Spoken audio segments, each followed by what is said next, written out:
What's up, everybody? Welcome to a brand new episode of MUT Tips. I'm your host, Sean Taylor from the Made Up Theater, and before we jump in, make sure to like the video down below, leave a comment, and as always, subscribe on YouTube to be informed of upcoming videos and live streams. Ring that bell.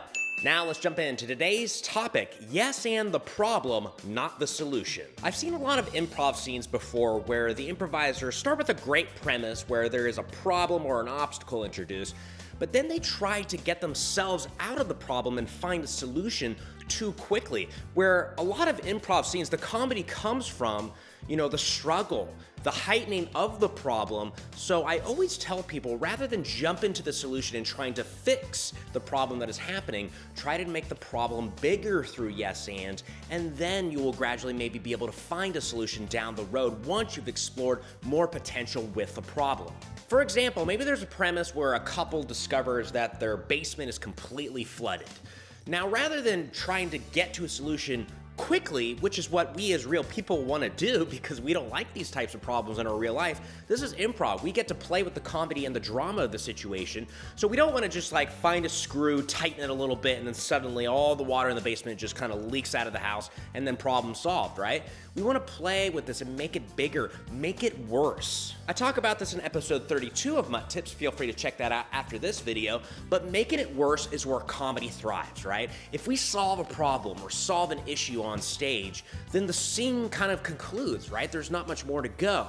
But if you allow a problem to get worse and just become bigger and stronger, it does actually impact the two people experiencing the problem more. And it makes their relationship, whether positive or negative, at least more defined and stronger and dynamic. By yes-anding the problem rather than a solution, that doesn't mean the characters don't want a solution. That is actually their want in the scene. To, fix the issue. In this case, make the basement not flooded anymore, right? But that doesn't mean that their choices are logical, or if they are logical, they still contribute to making the problem bigger. So think about it this way. If this is the problem, in this case, a basement is flooded, then how can we make the problem bigger? More urgent, which again, urgent problems cause the characters to react more stronger. So that's why we want to make the problem bigger. Also, because once we make the problem as big as it can possibly be, when we get to that solution, it just feels more satisfying. So if the basement is flooded, then what makes this problem bigger and matter more? So the scene could start with, Bradley, oh my God, the basement's flooded. It's just everywhere. And then a reply to that line might be like, oh God, Claire, my memoirs are down there. Which that yes-ands the problem and makes it matter more, something really strong to Bradley's character, their memoirs, and that will cause an immediacy to action. Maybe, Bradley dives in and tries to swim to the bottom, which can create some fun physical comedy to recover his memoirs. And that is just the beginning to a scene, throwing a sense of urgency behind the problem rather than just jumping to some type of a solution.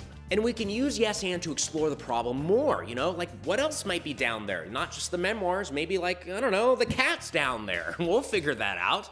Or we can also discover what the cause of the problem is. What caused this flooding? Maybe somebody left a water faucet on overnight, which caused the flood. It doesn't have to be a storm outside. Make it personal between the characters, which can cause an interesting interaction. How would you feel if someone left a water faucet on overnight that flooded a room? In that room included your memoirs or your cat or something like that. Those are fun, comedic heightening tactics to your scene rather than just immediately trying to figure out how to solve this problem. And we could just simply yes-and the problem by being affected by it. I've seen a lot of scenes before where an issue is kind of made clear on stage and the characters kind of don't care. They're like, oh well. It's kind of like that dismissing attitude towards a problem where in improv, an issue, a problem, an obstacle, we want to treat that with 100% of our attention, and make it help define our character. Care about it. It doesn't mean we have to default to anger, There's a lot of different emotional approaches that we can have towards a problem, towards an issue. But, just casual dismissal of something in a scene, in any improv scene, it just, makes the scene not feel as strong. And when we do yes and get to that solution to the problem, it doesn't feel as big, right? Because the characters didn't care. So just heighten the problem by just caring about the problem. let's put this to practice real quick, okay? I'm gonna deliver a line and you're gonna respond to the line, and your goal is to yes and the problem rather than yes and a solution, and just immediately come up with something to solve the problem. So an example might be like, I come in as like a landlord and I'm like, Bobby, you're doing rent. Where's my money? I want it now. Your response, shouldn't be like, oh, I'm sorry, Mr. McGillicuddy, here's my rent, because this is improv. I can reach in my pocket and immediately come up with a solution to the problem. No, I want to yes and the problem and make it bigger, So, you can make it more personal to you. It's like, oh man, Mr. McGillicuddy, I'm so sorry. I'll have it by tomorrow, okay? I swear to God. And that's making it more personal and yes-anding and just making this problem more, bigger and, more important to somebody. Or you can yes-and the problem and just make the problem bigger and just like, well, what are you talking about? I gave you some Dave & Buster tickets last night, And that's yes-anding the problem by not giving the proper currency. So whatever comes true to you, again, the goal is to not solve the problem, not fix it, but make it bigger. I can't believe your legs gave out during the three-legged race, Doug. Everyone in the town's gonna make fun of us now.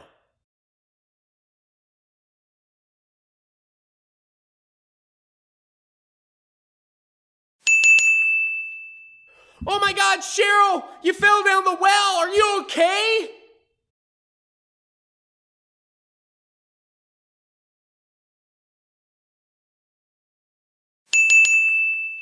Very well, Lancelot. I will let you command the land and rule the kingdom, if you can pull the sword from the stone, which no one has managed to do before.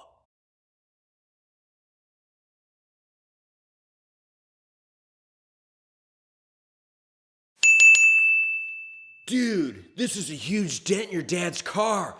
He's gonna kill you, man.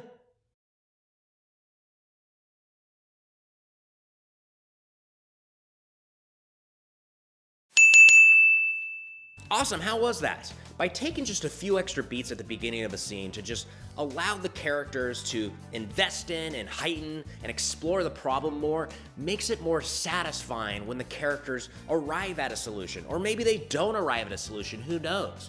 And the characters, they will strive for a solution in this scene. But, if you watch a lot of movies out there, characters make mistakes all the time. They fuck up when they're trying to come up with a solution, which makes the problem bigger, but it allows the audience to invest in the characters more because we see them as human, right? They're flawed. And it's not fun to watch like a Superman on stage who just has like a counter to everything that's thrown at them.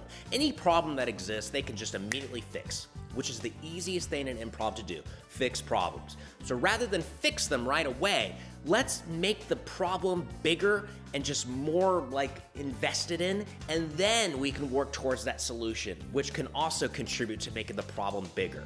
Hey, try it out. And that concludes this episode of MUT Tips, everybody. Thank you so much for checking it out. I really appreciate it. Again, like, comment, and subscribe. Do all that fun stuff, and I'll see you next time for another episode of MUT Tips. Bye!